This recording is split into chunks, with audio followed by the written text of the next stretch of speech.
మీరు చూస్తున్నారు ఆంధ్రప్రదేశ్లో వచ్చేసి మన గవర్నమెంట్ ఎలా ఉందంటే ఇది గవర్నమెంట్ స్టూడెంట్స్కి ఎలాంటి ఫెసిలిటీస్ ప్రొవైడ్ చేస్తుంది ఏంటి అన్నది మనం ముందుగా చూసుకోవాలి. ఇక్కడ ఇంకా మీరు పాస్ పర్సంటేజ్ పడిపోయింది అంటున్నారు. ఇప్పుడు మీరు ప్రీవియస్ ఇయర్స్ కూడా చూసుకోండి. ఇప్పుడు ఇది 25లో రిజల్ట్ కాకుండా 24, 23లో చూసుకున్నా సరే మీరు పర్సంటేజ్ ఎలా ఉన్నా కానీ ఇప్పుడు యూత్ పాడైపోతున్నారు. మెయిన్ రీజన్ ఏంటంటే ఇప్పుడు main most of them are attracting for drugs, ఇలాంటి వాటికి అట్రాక్ట్ అవుతున్నారు. కానీ ఇంకోటి ఏంటంటే మెయిన్ వాళ్ళకి ఎక్కువ చదువు మీద కాన్సన్ట్రేషన్ చేయాలంటే కోకరికులర్ యాక్టివిటీస్ కూడా చాలా ఇంపార్టెంట్. అది కోకరికులర్ యాక్టివిటీస్తో పాటుగానే చదువు అన్నది ఉంటే అది స్టూడెంట్స్కి అంతా హెల్ప్ఫుల్ అవుతుంది. ఇప్పుడు మీరు అదేం లేకుండా స్టూడెంట్స్ మీద ఒక్క చదువు మీద ప్రెషర్ పెట్టేసి మాకు పర్సంటేజ్ కావాలి, మార్కులు కావాలి అంటే అది కొంచెం కష్టం. అది ఎందుకంటే ఇప్పుడు చదువు అన్నది చదువు ఒకటే కాదు. స్టూడెంట్స్ అన్నాక కోకరికులర్ యాక్టివిటీస్ పెడితే వాళ్ళ మైండ్ కొంచెం రిఫ్రెష్ అవుతుంది. అలాగే చదువు మీద కూడా కొంచెం కాన్సన్ట్రేషన్ అనేది పెరిగిద్ది. అది మీ మార్క్స్ కావాలి, పర్సంటేజ్లు కావాలి రెండు అన్నప్పుడు మీరు పిల్లలకి ఆటలు కొంచెం ఎంటర్టైన్ చేసే విధంగా పిల్లలకి కొంచెం ప్రోగ్రామ్స్ అనేవి కండక్ట్ చేస్తూ ఉంటే ఆ పిల్లలకి ఏంటంటే కొంచెం చదువు మీద వీటి మీద పెట్టిన శ్రద్ధ చదువు మీద కూడా పెట్టేలాగా వాళ్ళ మైండ్ అన్నది వాళ్ళు ఏంటంటే అటు కూడా శ్రద్ధ చూపించగలరు. అంతేకాకుండా ఇప్పుడు మెయిన్ ఇక్కడ మనం హైదరాబాద్లో ఎందుకంటే ఇప్పుడు ఇది పాష్ ఏరియా. ఎలాగంటే ఇప్పుడు ఎక్కడెక్కడి నుంచో వచ్చి ఉంటారు. ఇక్కడ ఏంటంటే అమ్మా నాన్నలు వదిలేసి లాంగ్ డిస్టెన్స్ నుంచి ఇక్కడికి వచ్చి చదువుకున్న స్టూడెంట్స్ కూడా ఉంటారు. ఇప్పుడు వాళ్ళంతా ఏంటంటే ఇప్పుడు మెయిన్ ఇప్పుడు ఎంత దూరం నుంచి వచ్చి చదువు మీద శ్రద్ధ పెట్టకుండా ఇప్పుడు పబ్లిక్ వెళ్ళటం, డిస్కోథెట్లకు వెళ్ళటం ఇలాంటివన్నీ కొంచెం తగ్గించుకొని చదువు మీద ఎక్కువ కాన్సన్ట్రేషన్ పెడితే మంచిదని నా ఒపీనియన్. ఇంకోటి మీరు ఆంధ్రప్రదేశ్లో ఎక్కువ పర్సంటేజ్ వచ్చింది, ఇటు రాలేదు అని అంటే అది మనం చెప్పలేము. అది ఎందుకంటే ఇప్పుడు ఆంధ్రప్రదేశ్లో మెయిన్ ఏంటంటే ఇప్పుడున్న గవర్నమెంట్ కానీ లేదంటే తెలంగాణలో మన రేవంత్ రెడ్డి గారు గవర్నమెంట్ కానీ ఆంధ్రప్రదేశ్లో చంద్రబాబు నాయుడు, పవన్ కళ్యాణ్ గారి గవర్నమెంట్ కానీ ఇప్పుడు పిల్లలకి ఎటువంటి సౌకర్యాలు కల్పిస్తుంది. ఇప్పుడు ఇంటర్ రిజల్ట్స్ అంటే ఇప్పుడు మెయిన్ మీరు చూసుకోవాల్సింది పిల్లలు. ఇప్పుడు నేను ఇంటర్మీడియట్ 2018 పాస్ అవుట్.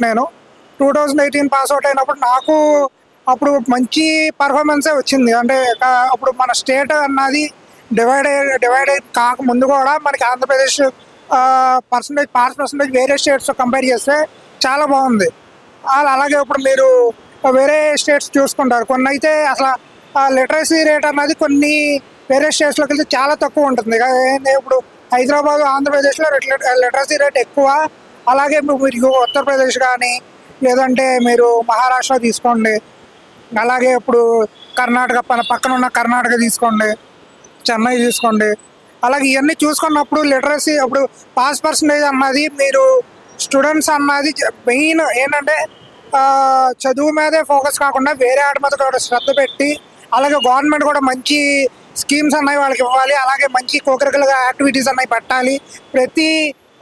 ఇప్పుడు పిల్లలకు కూడా ఇంటర్మీడియట్లో చదువుతున్న పిల్లలకి ఏంటంటే ఇప్పుడు గవర్నమెంట్ పరంగా రెండు, ఇటు తెలంగాణ కాంగ్రెస్ గవర్నమెంట్ కానీ అటు టీడీపీ తెలుగుదేశం జనసేన గవర్నమెంట్ కానీ ఏంటంటే పిల్లల మీద కొంచెం శ్రద్ధ చూపించి ఎక్కువ చదువు ఒకటే కాకుండా కోకరికులర్ యాక్టివిటీస్ ఇలాంటివి కొన్ని ప్లాన్ చేసి వాళ్ళకి మంచి చదువు మీద ఇంకా ఎక్కువ శ్రద్ధ పెట్టేలాగా స్టూడెంట్స్ని మోటివేషన్ క్లాసెస్ కానీ ఇంకా ఏంటంటే మీరు చూపించాలి, వాళ్ళకి ప్రాక్టికల్గా అన్నా చూపించాలి. తర్వాత మీరు ఏమంటారంటే ఇప్పుడు చైతన్య నారాయణ ఇలాంటి కాలేజీల్లో ఓన్లీ చదువు మీదే కాన్సన్ట్రేట్ చేసి చదువు ఒక్కటే అని బట్టి కొట్టే చదువుల వల్ల కూడా పాస్ పర్సంటేజ్ పడిపోవడానికి ఇది కూడా ఒక మెయిన్ కారణం అంటున్నారు. ఇప్పుడు నేను చదివింది చైతన్య కాలేజ్, నేను విజయవాడ నేను చదివింది. అలాగే ఇప్పుడు చైతన్య నారాయణ ఏంటంటే ఇప్పుడు మాకు ఎలా ఉంటాయి అంటే చైతన్యలో ఇప్పుడు పొద్దున్న 6ంటికి లేపుతారు, 6-5ంటికి లేపుతారు. లేపిన తర్వాత వెళ్ళి స్టడీ అవర్స్ కానీ పంపిస్తారు. తర్వాత మళ్ళీ ఇలా స్టూడెంట్స్ లైఫ్ ఎలా ఉంటుంది అంటే ఉరుకుల పరుగుల మీద ఉంటుంది. అక్కడ ఏంటంటే ఇంకా వాళ్ళకి ఏంటంటే మార్కులే కావాలి. చైతన్య నారాయణ ముందు మార్కులు ర్యాంకులు, మాకు ర్యాంకులు కావాలి. ఇలాంటి సిచ్యువేషన్లో స్టూడెంట్ అన్నవాడు చదివేవాడు ఏం చేస్తున్నాడు, చదువుతున్నాడు. కానీ మైండ్ ఏంటంటే అది కొంచెం డిప్రెషన్లోకి వెళ్ళే వాళ్ళు ఎలా ఉంటారంటే అలా సున్నిత మనసుకులు ఎలా ఉంటారంటే వాళ్ళ మనసు కొంచెం ఏంటంటే మాకు ఇంట్లో నుంచి ప్రెషర్ ఉంటుంది, లక్షలు పెట్టి చదివేస్తున్నాము, మనం పాస్ మార్కులు కూడా రావట్లేదు.